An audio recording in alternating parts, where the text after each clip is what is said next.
Como você entende que o trabalho contribui ou pode contribuir para a sua felicidade? O meu nome é Larissa Guerra e o trabalho e as minhas escolhas de carreira fazem muito parte da minha sensação de felicidade. Eu sou a Renata Rivetti e o trabalho me traz muita realização e muito significado na vida. O meu nome é Marina Mels e eu sou absolutamente feliz no trabalho, o que também exige de mim um olhar atento para o que isso causa no meu corpo e nas minhas emoções, porque às vezes eu passo um pouquinho do limite. O trabalho e o nosso tempo dedicado ao trabalho é um assunto crescente e tem muitos motivos para isso. Desde a tardia suspensão da jornada 6x1, que está em curso no Brasil, até o receio do que a inteligência artificial já faz e vai fazer cada vez mais com os nossos trabalhos. Tem muita coisa para a gente debater. E tem uma que para nós e para nossa convidada é essencial: a felicidade.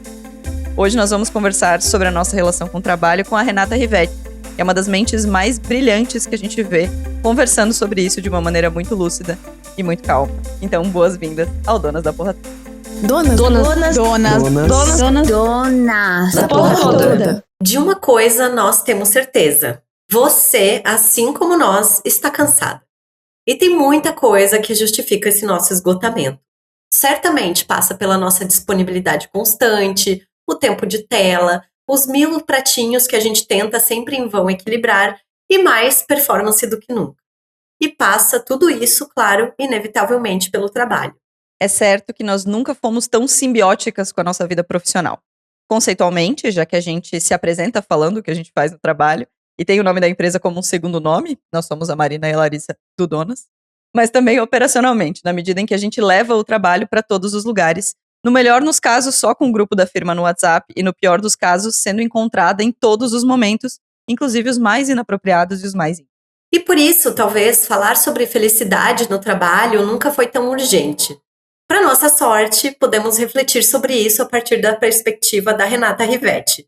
Ela tem um currículo Lattes extenso, com cursos de FGV ao exterior, uma apresentação profissional dos sonhos, com LinkedIn Voice, TEDx Speakers, entre muitos nomes citados. Mas a gente chamou ela aqui porque ela foi uma das pessoas mais brilhantes e inteligentes que a gente ouviu sobre tudo isso. Seja bem-vinda ao Donas, Renata. Obrigada, um prazer estar aqui com vocês. Muita expectativa com toda essa apresentação de vocês, né? Mas legal, fico super feliz de estar aqui hoje. A gente tem pouca coisa para conversar, né, menina? É um assunto que rende bem pouco. A gente podia ter feito um roteiro de, 50 páginas. Mas eu queria começar pelo começo, Renata. Quando, na sua vida, na sua carreira, você se deu conta que trabalho e felicidade podiam coexistir, assim, na mesma frase, no mesmo conceito? Como é que isso surgiu para ti na tua vida? Acho que surge primeiro, Marina, de não ver a felicidade no trabalho, tá? Então, eu me formei na GV super idealista, né? Eu vou transformar o mundo, mas tinha que pagar minhas contas, fui para o marketing, virei trainee e por muito tempo eu trabalhei na área de marketing, gostava do que eu fazia, acho que tinha um senso de realização, mas eu achava o ambiente muito tóxico, assim. Eu havia muitas vezes, a gente aceitava a sobrecarga de forma muito natural, assédio, abuso, mesmo que seja sutil, né? Nunca vi ninguém gritando de fato, mas algo que de repente eu olhava para as relações humanas e achava de alguma forma aquilo não saudável. Então acho que a minha primeira motivação foi, nossa, quero fazer diferente na minha vida, né? E fui começar a estudar o bem-estar, a felicidade nessa visão mais científica, neurociência, economia comportamental, e percebi que a gente tinha que começar a discutir como construir ambientes mais saudáveis, né? E aí a motivação grande parte da nossa vida é o trabalho, e a nossa relação, a história do trabalho é vista ainda como um fardo, né? A gente olha o trabalho muitas vezes só como sofrimento.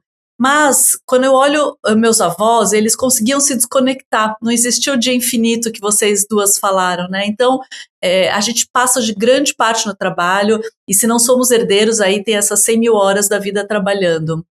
Então, acho que a motivação o trabalho, ele pode ser mais do que um fardo, ele pode sim ser fonte também de realização, de significado, né, de boas relações. E isso acabou me motivando a tentar discutir mudanças estruturais para que a gente possa, de fato, fazer essa construção.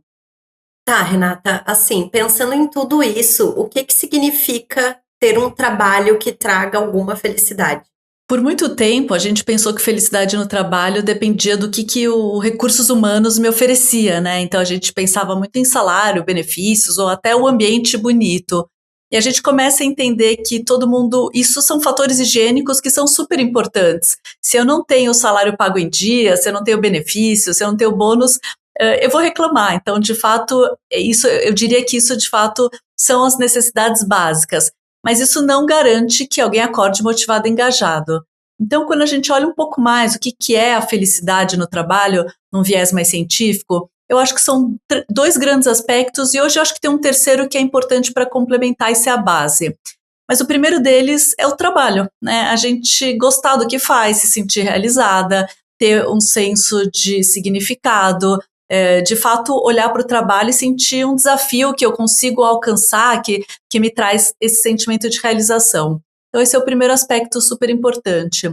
O segundo são as relações humanas, né? Então a gente se sentir incluída, pertencente, segurança psicológica, ter uma escuta ativa, ter uma liderança que a gente admira. Então tudo isso é super importante para a gente ser feliz no trabalho.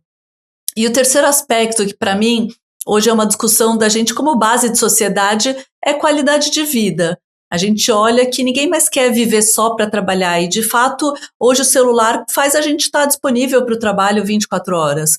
Então, o que a gente tem visto aí é o chamado dia infinito de trabalho, que eu acordo, já mando mensagens, já respondo e-mails e termina, às vezes, o meu dia, eu continuo fazendo isso.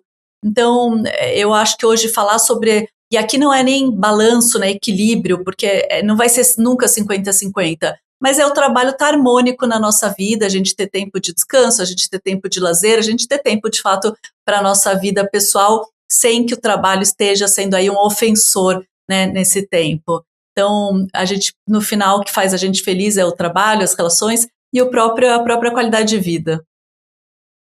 Super, é uma coisa que a gente fala muito aqui, né, Lari, de que o trabalho tem que te deixar viver outras coisas. Pra conversa, né? Não dá pra viver pra trabalhar. Eu tenho também, eu lembro que muitos anos atrás eu ouvi pela primeira vez, eu sou gestora na empresa onde eu trabalho como CLT, e muitos anos atrás eu ouvi um conceito chamado âncora de carreira, que provavelmente tu deve conhecer, né, Renata? Que eu acho que faz muito sentido também para a gente pensar sobre felicidade no trabalho, né? Porque essas âncoras seriam um conjunto de valores que te aproximam ou te afastam da sua realização com aquilo que você faz, assim. E recentemente eu pedi para as pessoas da minha equipe fazerem esse teste para que elas pudessem entender, assim, olha, é para você entender o quanto o teu trabalho te realiza, o quanto você consegue enxergar os valores que são importantes para você dentro daquilo que você faz no teu dia a dia, assim. E para mim, tá muito claro que ter o espaço que eu tenho para desenvolver ideias, que, enxergar resultado nas coisas que eu faço, que me sentir desafiada nas coisas que eu faço no dia a dia, saber que tem desafios pela frente, são coisas que me motivam muito, assim. Mas principalmente também, e aí eu acho que chega a ser uma coisa até meio boba, pensar que a minha carreira está muito alinhado àquilo que eu dizia que eu queria ser quando era criança. Legal. E isso é um ponto super importante. A gente tem a tendência como sociedade de olhar sempre as nossas fraquezas, né? Aquilo que eu não sou boa e preciso melhorar. E eu nunca vou amar meu trabalho se eu só fizer as minhas fraquezas. E eu já vi muito líder que faz exatamente isso. A pessoa não é analítica, ele quer que ela seja analítica e fica reforçando o tempo todo. Essa pessoa provavelmente vai ficar mais ansiosa, porque a habilidade dela não é essa. Agora, se a gente descobre, e aí autoconhecimento e o próprio líder ajudando, se a gente descobre quais são nossas habilidades de fato e coloca as pessoas certas nas atividades certas, elas vão ser muito mais felizes no trabalho. Mas aí é um papel da gente de fato parar, até como sociedade, de olhar só aquilo que a gente não sabe fazer. Nossa, muito. Isso bateu aqui, tá? Porque eu acho que mais ou menos o que a gente vive na realidade do mundo corporativo é isso, né? É uma necessidade de aprimoramento sempre voltada naquilo que a gente não sabe e pouca valorização daquilo que a gente ou já tem uma certa aptidão para fazer, ou já tem experiência em fazer, ou gosta de fazer, às vezes não é bom ainda, mas gosta de fazer, né? Acho que um olhar um pouco mais atento a isso. Renata, você falou de coisas que eu acho que cada uma dessas das raízes dessas razões de felicidade no trabalho cabe uma conversa específica, assim. E uma que me pega muito, e eu acho que pega pra Lari também, a gente tem essa conversa bastante, é sobre como a gente tá um pouco descalibrado sobre as nossas expectativas em relação ao que o trabalho vai nos oferecer, em relação à felicidade. Eu já contei aqui, vou contar de novo, que uma das minhas sessões de terapia mais difíceis foi num dia em que minha terapeuta, que às vezes ouve esse podcast, beijo pra ela,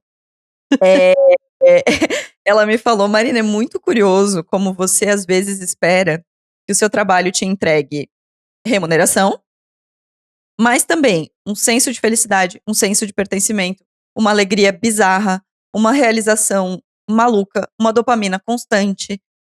Não vai dar conta. Ainda é um trabalho, não é diversão. Se fosse tudo isso, seria diversão e não trabalho. Mas ao mesmo tempo, se fosse diversão, você não seria remunerada pra isso. Então, eu acho que a gente tem uma expectativa meio descalibrada, sabe? Sobre o que a gente espera do trabalho. E aí vem essa coisa da performance, da piscina de bolinha, do chocolate, da Coca-Cola, pra tentar trazer pra gente essa falsa sensação de felicidade, assim. É só na minha vida que isso acontece? Não, acho que é perfeita a tua análise e, de fato, esse olhar traz muita frustração. E aí eu expandiria até para a vida pessoal, né, Marina? A gente hoje vive essa busca pela felicidade obrigatória também, que tem nos levado muito ao adoecimento. Então, eu acho que a gente, como sociedade, acreditou muito nesse mundo das redes sociais, de que o trabalho é perfeito, até porque a gente vê influenciadores, né, falando, meu trabalho, e o que fazem. Então, fica todo mundo com essa ideia, às vezes, do trabalho ser divertido também, e essa busca da felicidade o tempo todo. E a grande verdade, quando a gente fala da ciência da felicidade, primeiro que propósito não precisa ser raro, extraordinário, você não precisa dedicar a tua vida para o trabalho, por isso que ele tem que estar equilibrado, harmônico na tua vida, não ser tudo, né? Para que de fato você compartilhe talvez essa busca por uma vida com mais sentido em outros aspectos. Então você voluntária, vou cuidar de uma comunidade, vou doar meu tempo, ou qualquer coisa assim, né? Ou ser até uma pessoa, sei lá, que melhor para a sociedade. E acho que um outro aspecto é a gente colocar isso também de que só vai ter alegria. E o mundo alegre também só existe na internet. Ninguém é alegre 24 horas. E a ciência da felicidade fala ao contrário, essa busca pela dopamina o tempo todo, ela só vai te levar para um lugar mais infeliz. Somos humanos, a gente vai passar por altos e baixos e até concomitante, né? Você sai na rua, tá alegre, aí já vem, sei lá, a chuva, você já fica mais triste. Então, esse lugar da expectativa que a gente está se cobrando por ver esse mundo talvez idealizado ou romantizado que a gente vê Hollywood e agora redes sociais, de fato nos leva a uma grande frustração. Porque a vida real é que o trabalho ele nunca vai ser só alegre, ninguém vai ter alegria no trabalho o tempo todo. Você não vai ter só boas relações, você vai encontrar relações desafiadoras e faz parte do dia a dia. Você vai fazer coisas que você não gostaria de fazer, então assim, ninguém faz só o que gosta, mas tá tudo bem. O que a gente não pode também, eu acho que daí a gente só tem que ter a preocupação, então o trabalho é um fardo? Acho que não. O trabalho não pode ser também um ofensor na minha saúde mental, então acho que as empresas hoje têm que ter essa responsabilidade, e o segundo a gente também não pode ficar apático, porque daí o que a gente vê de vingança da geração Z se chama hoje do ghost working. Já que eu tenho que ficar lá 8 horas presencial todos os dias, eu vou fingir produtividade, né, para ser feliz. E na verdade também o lugar de tédio, apatia, não entrar no flow, não se sentir desafiada, não ter realização não vai te fazer feliz. Então eu falaria para a gente entender que a vida é cheia de frustrações e faz parte, né? A gente muitas vezes tem emoções negativas, mas que a gente também não precisa viver ou no tédio ou achando o trabalho só um fardo na vida. Então, tire um pouco das suas expectativas, mas também não desista desse trabalho que te traz realização, que te traz sentido.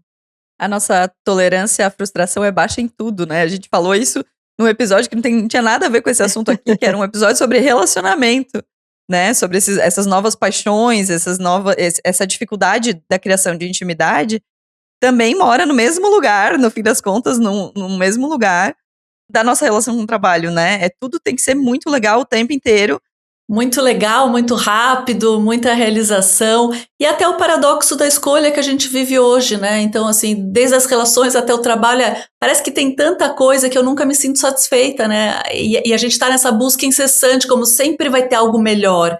E aí a gente nunca, de fato, se realiza. Não tem esse olhar de, meu trabalho já me traz muita coisa, talvez não exista o trabalho perfeito e tá tudo bem, né? Renata, mas assim, o que no geral tem se falado e que você tem visto em relação à felicidade no trabalho aqui no Brasil, assim? Porque a gente sabe também que o Brasil tem, sei lá, talvez seja um dos líderes em casos de burnout, de esgotamento, de absenteísmo no trabalho, e que é muito difícil também a gente falar sobre felicidade no trabalho quando existe uma massa gigantesca de trabalhadores no Brasil que passa milhares de horas em deslocamento, que é mal remunerada. Como que essas discussões atravessam, assim, essa ideia e todos os teus estudos sobre felicidade no trabalho? É muito desafiador pensar, eu acho que a gente ainda está muito distante de um trabalho ideal na nossa vida, né? Tanto em modelos, eu acho a gente ainda vive um modelo muito ultrapassado. Desde a segunda Revolução Industrial há 100 anos, a gente segue quase que no mesmo modelo, né? Tempos modernos de Chaplin, né? Então, comando e controle, microgerenciamento, horas trabalhadas, 5 vezes por semana, então, ou 6 aqui no Brasil, ainda em discussão. Então, de fato, a gente estruturalmente não está criando condições para gerar o senso de realização, de significado, flexibilidade, autonomia. A gente ainda vive quase que num ambiente inseguro psicologicamente, né? Normalmente de medo, de comando e controle. Então, o que eu sempre falo, Larissa, é que não deveria ser algo privilegiado a gente discutir felicidade no trabalho, porque eu não estou falando, óbvio, se a gente está falando ainda não tem o salário adequado, não é pago em dia, aí de fato não tem nem o que discutir. Eu acho que assim, necessidades básicas deveria ser o óbvio. Mas depois que eu tenho necessidades básicas, não deveria ser um privilégio falar em felicidade, porque a gente está falando que, por exemplo, numa fábrica que faz um trabalho super operacional, a pessoa tem que se sentir pertencente, incluída, ela tem que se sentir reconhecida, valorizada, e isso não deveria ser um privilégio. E isso é algo que traz felicidade, né? Então, talvez essa pessoa, ela olhe para o trabalho menos com esse senso de super autorrealização, mas de repente ela fala, eu tenho boas relações, eu tenho um trabalho justo, eu tenho um horário de trabalho também um pouco flexível, que eu cumpra os horários certos, não tenho uma sobrecarga sem fim. Então, esse lugar da gente ter essa discussão que deveria ser para todo mundo.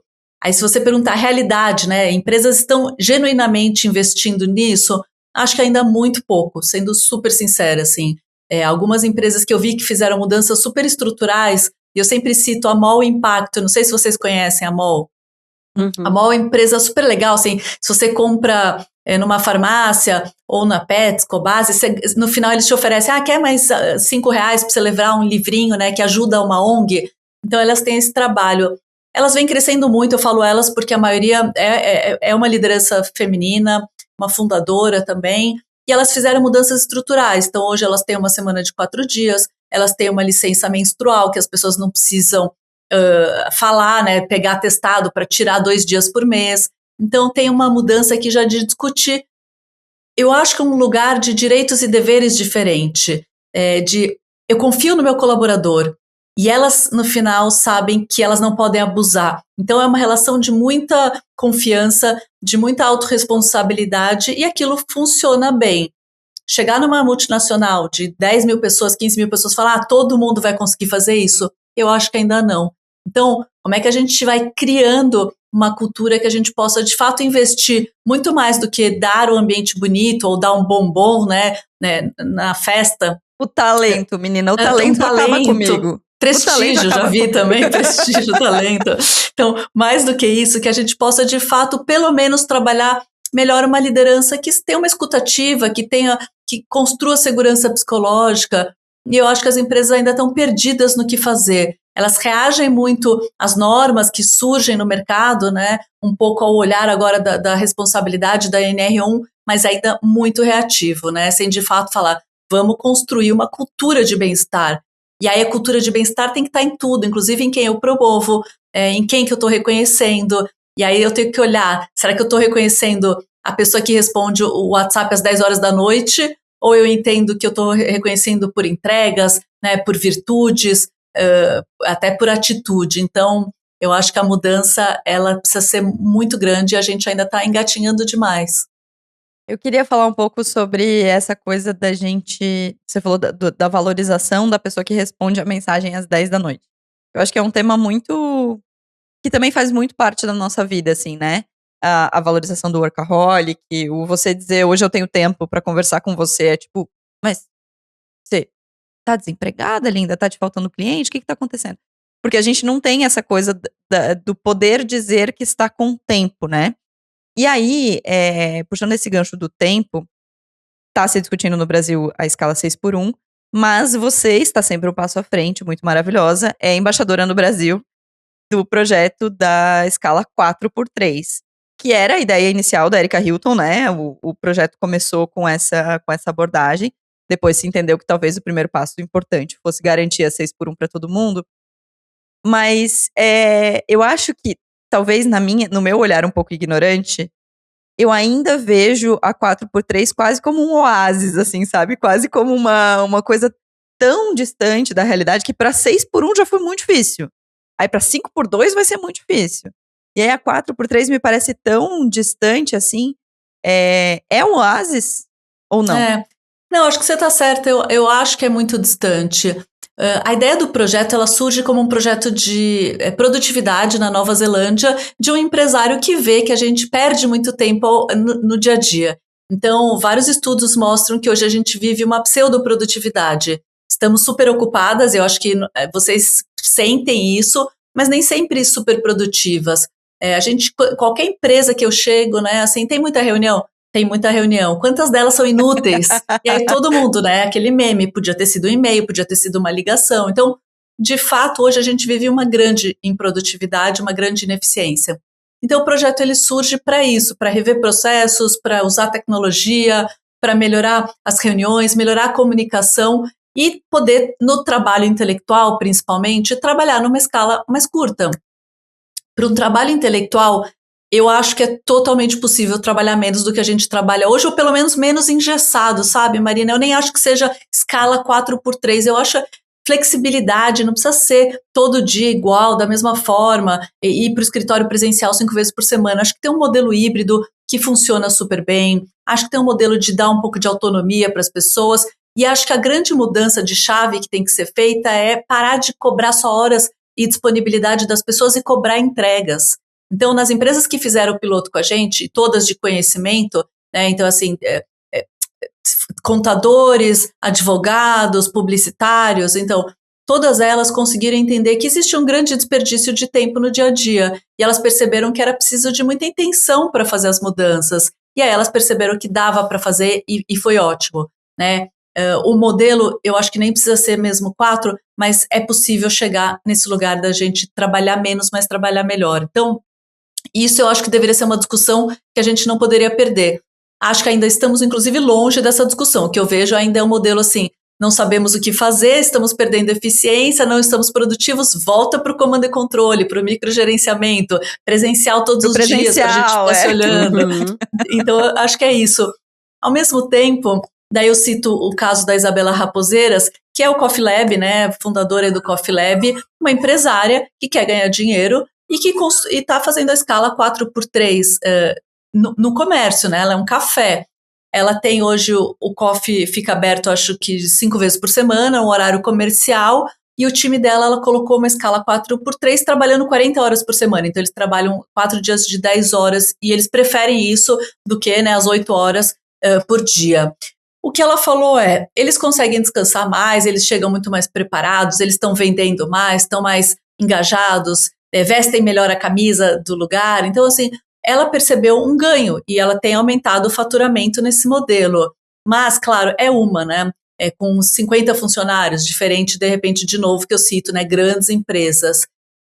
A discussão ela tem que ser menos só, nesse caso, sobre escala e mais sobre o modelo, sobre essa liderança que, de fato, ainda cobra a disponibilidade. Porque se a gente trabalhasse às 6 horas, acabou, ninguém mais pega o celular, já seria um ganho que a gente teria no momento de hoje, né? Por isso que você fala do oásis, porque hoje a gente nem isso tem. de fato, a Microsoft definiu como dia de trabalho infinito.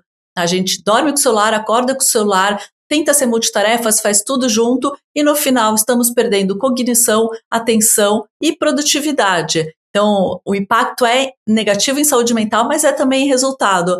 Então, acho que a mudança...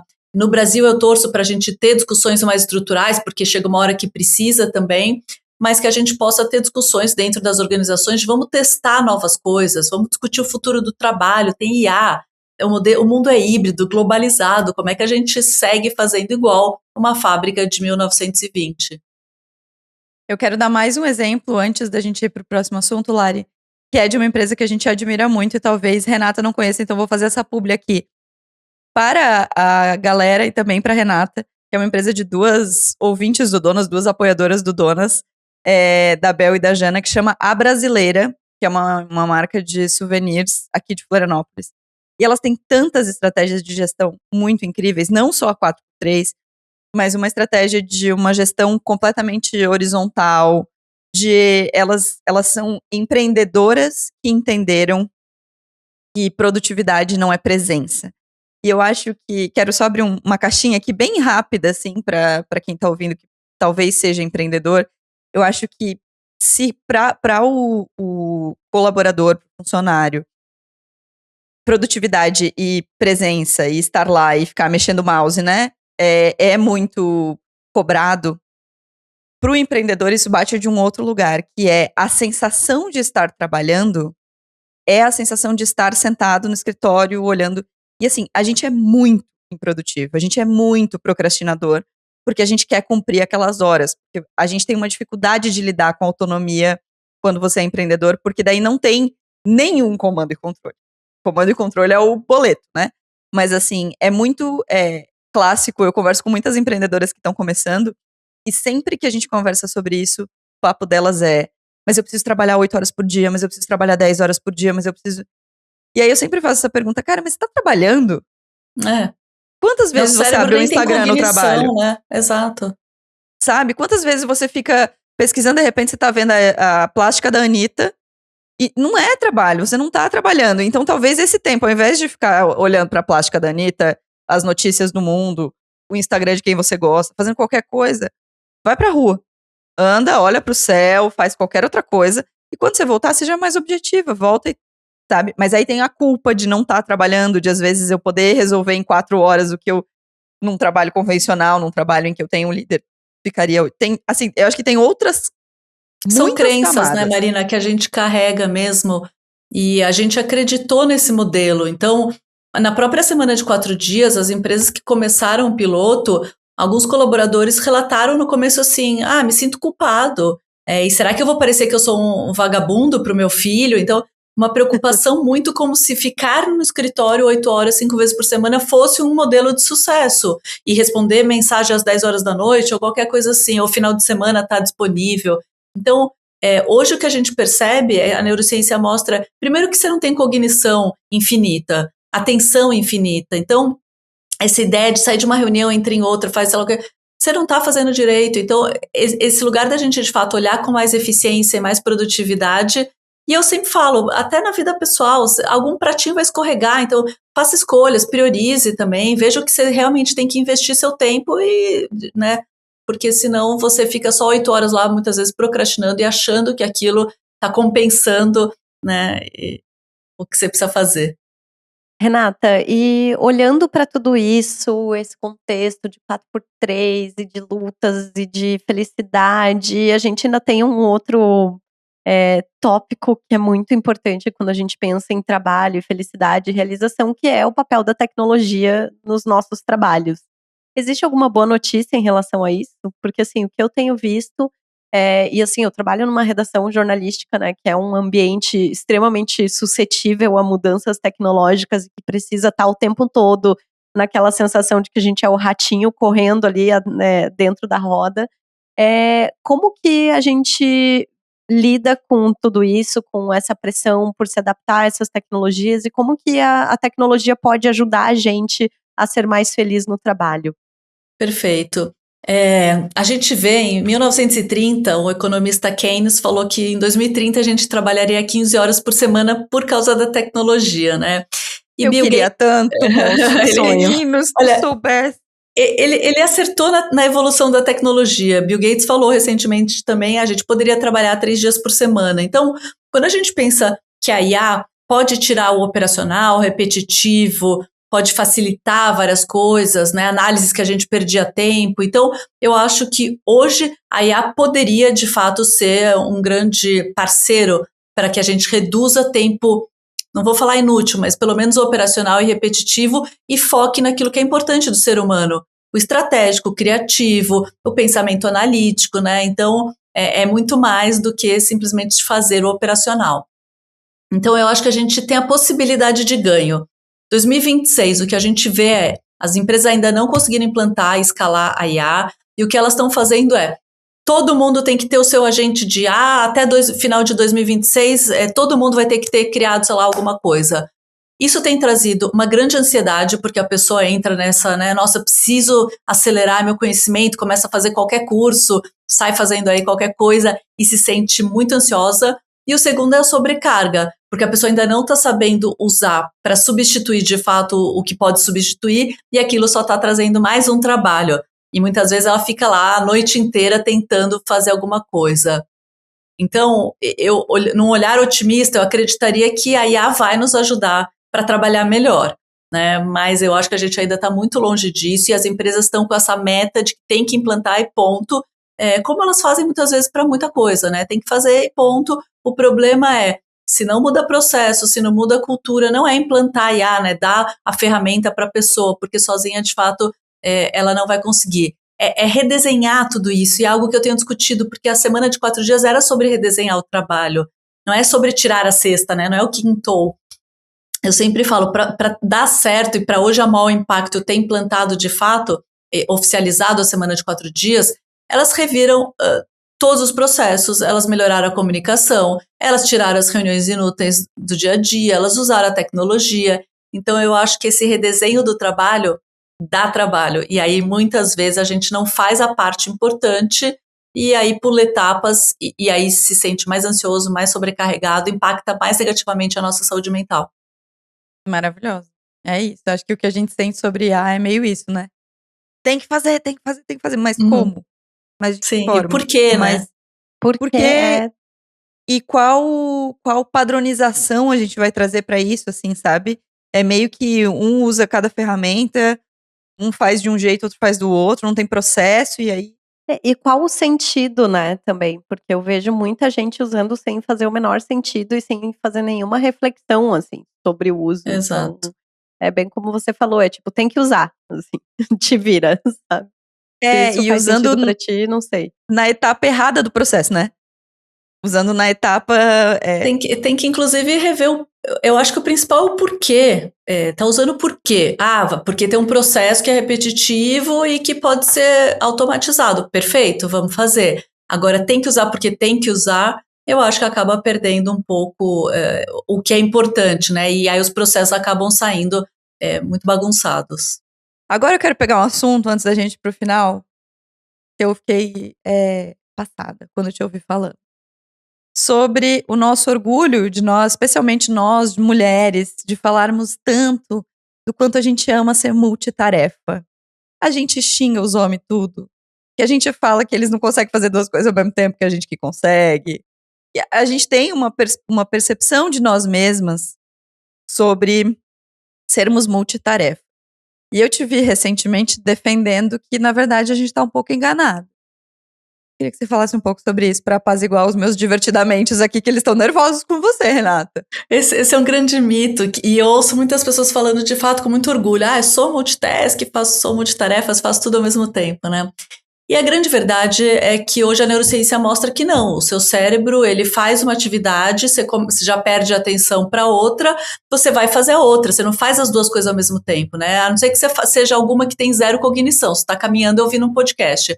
Funciona. Agora, você está numa reunião respondendo o e-mail, não tá ouvindo alguma coisa. Ou você não está ouvindo a reunião, ou você não está respondendo o e-mail direito.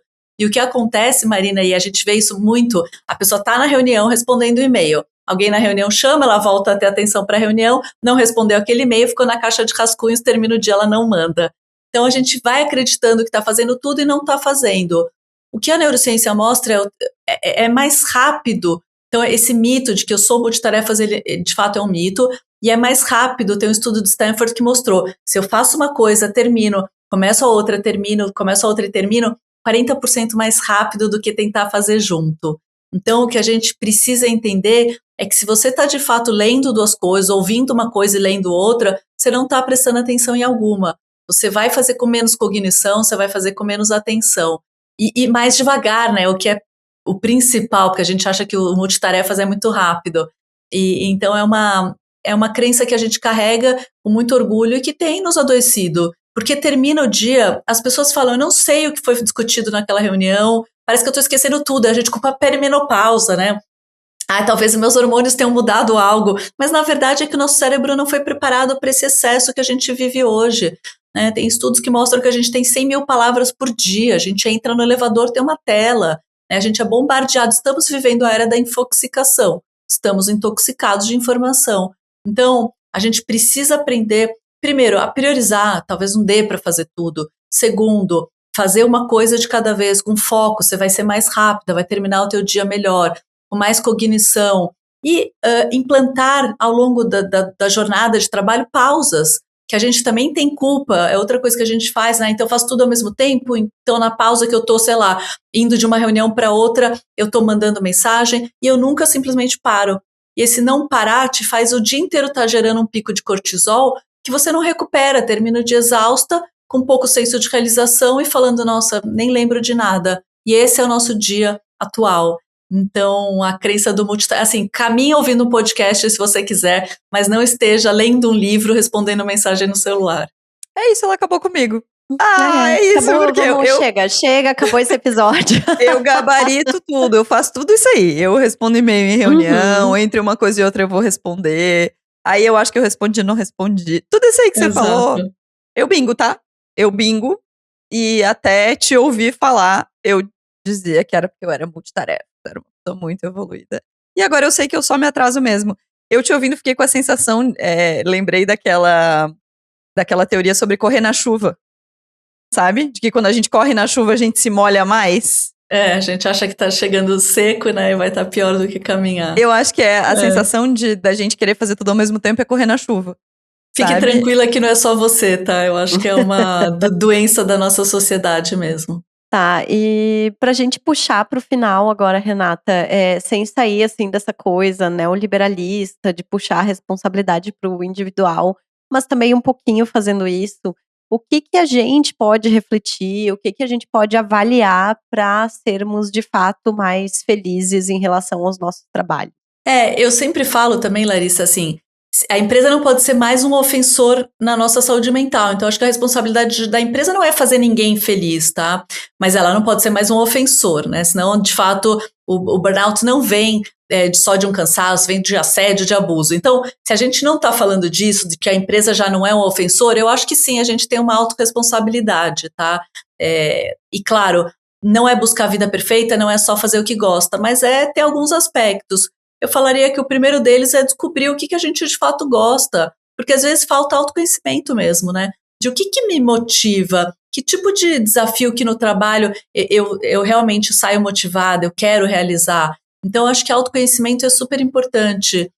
Junto com o autoconhecimento é descobrir suas habilidades.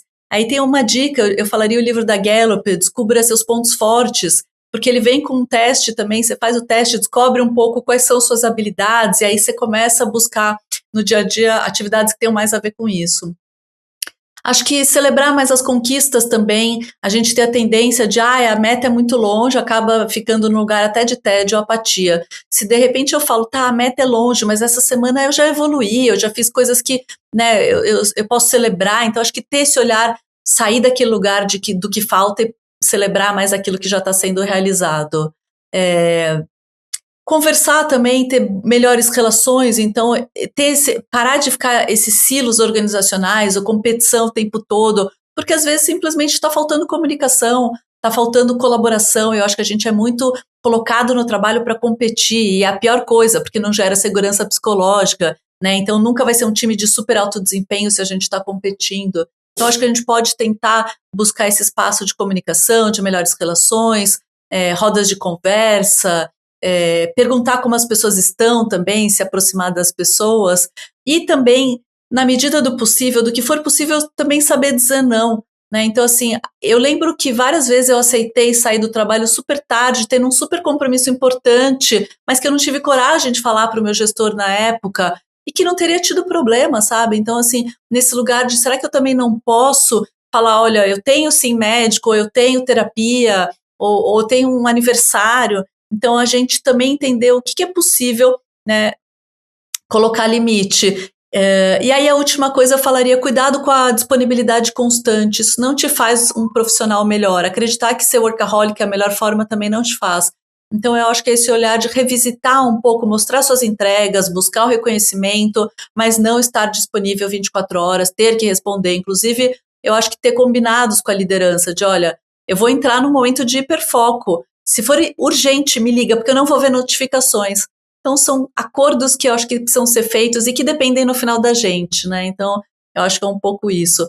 Mas lembrando que sempre, assim, a empresa não pode ser um ambiente de assédio, de abuso, né? Como você falou. Ai, gente, eu preciso rever tanta coisa. Chega pra mim. Vamos pro Mesa de Bar.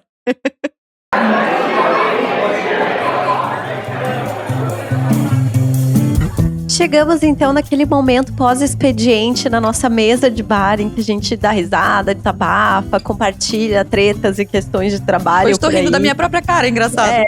Também. Hoje a piada sou eu. Ó, eu tô fingindo serenidade, mas por dentro eu tô gritando. E eu quero lembrar você que a gente tem a nossa campanha de financiamento coletivo, apoia.se/Donas da Petoda. Todo mês tem encontro, ou do Clube do Papinho, ou do Clube do Livro. Nosso próximo encontro é no dia 14 de julho, com a Moni Beninca, para falar sobre estilo, sobre visual, sobre roupas. Um tema que, assim, ocupa muitos triplexes na cabeça da Marina e na minha também. E temos também o nosso grupão de apoiadoras no Instagram, tem benefícios, newsletter e por aí vai. É isso. Quero lembrar também que tem um presente de Patricinha que a gente ama se dar e que a gente acha que você também deveria, que é o Pitaia, que é um clube de assinatura de lingeries. Você paga um valor mensal e recebe lá na sua casa uma lingerie temática por mês. A gente tá em junho, então é o mês dos namorados. A lingerie é belíssima de junho, tá? Babado. Você pode escolher se você quer cores mais neutras ou mais vivas. Você pode escolher qual tipo de modelo de lingerie que você gosta. E você recebe na sua casa. Belíssimas, a gente já falou. Eu assim, ó. Eu tô uma evangelizadora de Pitaia. Porque o que eu falo da Pitaia nessa minha vida é o tipo de presente de Patricinha que só quem recebe sabe, só quem vive sabe. Faça isso se você ainda não fez, porque é realmente uma experiência muito maravilhosa. Na descrição do episódio tem o link para você assinar e também um cupom de desconto do Donas para você fazer isso. Antes de chamar a Renata para as dicas dela, eu vou furar hoje e eu vou dar a minha primeira dica do Mesa de Bar, tá? Que é o livro da Renata que eu comecei a ler. Eu comprei 2 dias atrás, então não vou dizer que eu terminei porque eu estaria mentindo e eu tenho um compromisso com a verdade. Mas comprei o livro da Renata, O Poder do Bem-Estar, um guia para redesenhar o futuro do trabalho. O começo já é um tapa na cara, menina. Tu recebe assim, ó, vral. Já começa daquele jeito, mas aí depois ela te faz um carinho, tá? Ela começa nervosa, não vamos depois terminar deprimidos, Ela te pega no colo, tá? Ela pega você no colo. Mas, enfim, nós somos muito fãs da Renata, a gente já queria ter trazido ela aqui há muito tempo. Que bom que a gente se encontrou e conseguiu fazer isso acontecer. Então, se você gosta desse assunto, quer pensar no futuro do trabalho, se você lidera uma equipe, se você pensa e quer transformar o seu ambiente de trabalho, se você é empreendedora e tem pessoas trabalhando com você, eu acho que é um bom começo. E eu tenho certeza que vocês já entenderam que a Renata manja do babado. Então, minha primeira dica do Mesa de Bar está dada, o livro da Renata. Renata, dá 2 dicas pra gente, do que você anda lendo, vendo, ouvindo, que não precisa ter a ver com o futuro do trabalho, mas eu sei que você é uma nerd. Mas tenho tentado eu também buscar outras coisas, né? Eu tenho os livros da Tamara Klink, né? Não sei se vocês leram, mas assim, incrível, assim, uma menina, putz, assim, acho que bem evoluída como ser humano, como visão de consciência de mundo. Então, assim, achei super interessante para sair do tema de estudo também. E eu acho que outra dica, eu falaria algo até mais simples, a gente pausar largar um pouco o celular, sabe? Eu acho que a gente hoje está muito conectados. Eu fiz uma grande pesquisa de felicidade. As redes sociais estão impactando muito negativamente a nossa vida. Então, eu falaria, a próxima dica é menos também. Pause um pouco. Ouça podcasts, eu acho que vocês, assim, tem vários jovens, vocês, a turma aí do TEDx Blumenau, também muita gente legal, fazendo muita coisa legal. A gente tem que buscar mais, acho que a cultura brasileira, ouvir pessoas e ter esse equilíbrio de vida. Então, assim, realmente silenciar um pouco também, um retiro de silêncio, eu falaria isso. Eu passei 7 dias em silêncio, foi uma super experiência.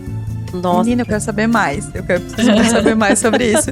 E essa sua pesquisa sobre felicidade, inclusive, a gente quer fazer um outro episódio sobre ela, porque a gente conversou um pouco nos bastidores sobre a felicidade, especialmente dos jovens, e você traz informações bem preocupantes. Logo vem aí, a gente vai te convidar de novo para a próxima. Será um prazer. É muito bom estar com vocês e que a gente possa continuar refletindo e debatendo novos futuros.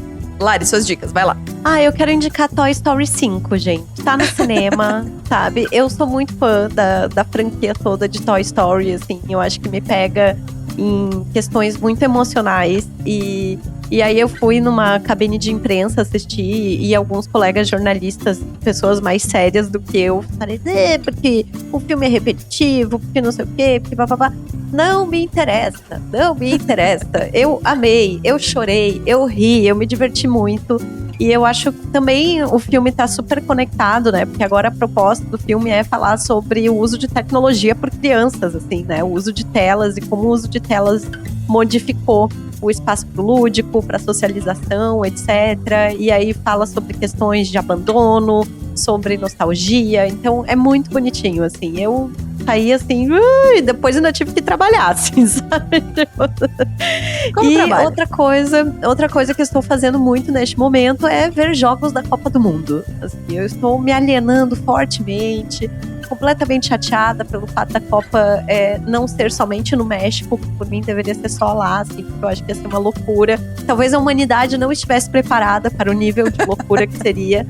Mas, enfim, eu tô me divertindo muito, o futebol é muito bom. Aquela coisa. Ver o Messi jogar no primeiro jogo da Argentina foi espetacular. Não, primeiro, eu estou muito chateada que o jogo foi às 11 da noite. Eu sou uma pessoa que dorme cedo, então eu não vi. Mas aí hoje de manhã na academia eu estava na esteira e aí eu coloquei assim os melhores momentos pra rever enquanto eu tava lá caminhando. Mas enfim, é isso, gente. Eu vou me alienar muito gostoso até meados de julho. Maravilhosa, é isso. Eu tô contigo e não abro. Minha primeira dica, então, o livro da Renata, já falei. E a minha segunda dica é um vídeo um pouco antigo. Quem me indicou foi Beatriz Guarese, nossa amiga em comum maravilhosa. E a Bia fez, inclusive, uma newsletter falando sobre um vídeo da Raíza Costa, chamado Criar Sem Copiar. Ela fala um pouco sobre IA, sobre como as coisas na internet parecem todas muito iguais. E ela é sempre muito perguntada sobre a sua autenticidade, né? Ela é uma criadora de conteúdo muito autêntico. E nesse vídeo ela fala muitas coisas legais, eu sugiro que você procure lá no feed dela. Mas acho que uma das coisas que ela fala tem a ver com o que a Renata falou, assim, que é a gente só vai conseguir criar algo nosso se a gente viver um pouco fora da tela e querer parar de olhar para as coisas pela tela, porque as coisas que a gente olha nas redes sociais, a gente às vezes esquece que elas são diferentes para cada um. E que quanto mais você mergulha num determinado universo, numa determinada estética, numa determinada forma de ver as coisas, mais aquilo vai ficando parecido. Você vai tendo uma visão de um mundo muito parecida. E aí quando você cria, você acaba inevitavelmente bebendo da mesma fonte, né? Que é só a tela. Então é um vídeo muito, muito, muito legal. Eu sou muito fã dela. E acho que é um bom caminho também pra gente começar a pensar um pouco mais em autenticidade, a gente olhar pra fora, olhar pra outros lugares. Ai, Renata, muito obrigada por estar com a gente. Foi uma delícia de conversa, viu? Agradeço também, foi incrível. A gente poderia ficar aqui discutindo bastante horas. Com certeza. Cada um desses temas, sabe? A gente podia falar só de IA. Aí a gente podia falar só de multitarefa. Esse negócio do multitarefa, eu quero mais falar. Esse aí vai te deprimir. Tchau, até semana que vem. Obrigada. O Donas da Porra Toda é uma produção independente. Produção, roteiro e apresentação, Larissa Guerra e Marina Mels. Edição e tratamento de áudio, Bruno Stolf. Mais informações no site www.donasdapetoda.com.br ou nas redes sociais no @donasdapetoda.